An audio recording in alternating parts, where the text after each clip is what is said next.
എടാ, അത് നമ്മുടെ ബാപ്പുജി അല്ലേ നടന്നു വരുന്നത്? അതെ അതെ, അത് നമ്മുടെ ബാപ്പുജി തന്നെയാ വരുന്നത്.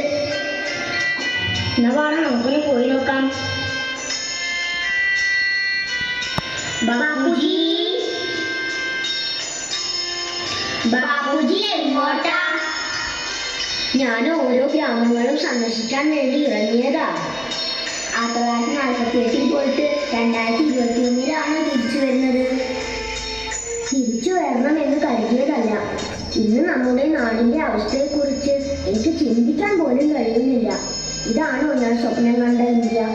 അഹിംസയിലൂന്നിയ സത്യാഗ്രഹമുറയല്ലേ ഞാൻ ലോകത്തിന് കാട്ടിത്തന്നത്? ഞാൻ നടന്നു വരുമ്പോൾ കുട്ടികളായ നിങ്ങൾ ഓരോരുത്തരും ചെയ്യുന്നത് എന്താണെന്ന് ഞാൻ കണ്ടിരുന്നു. ഒരാൾ പത്രം വായിക്കുന്നു. എന്താണ് ഇന്നത്തെ പത്രത്തിലെ വാർത്തകൾ?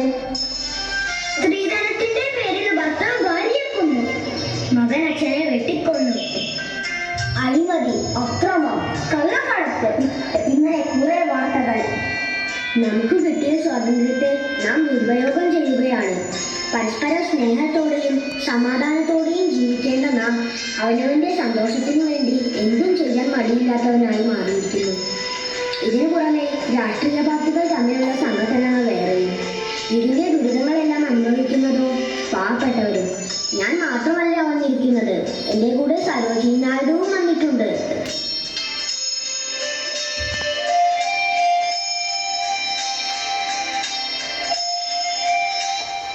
നടക്കാനൊക്കെ സ്വല്പം ബുദ്ധിമുട്ട്.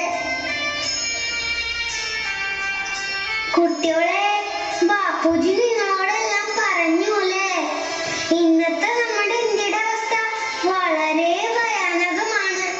സമ്പന്നരെന്നും സമ്പന്നർ, ദരിദ്രരെന്നും ദരിദ്രർ.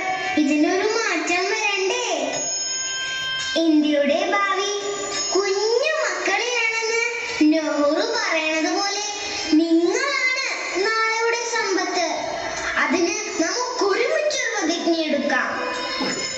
അനീതി വേണ്ട, അനീതി വേണ്ട.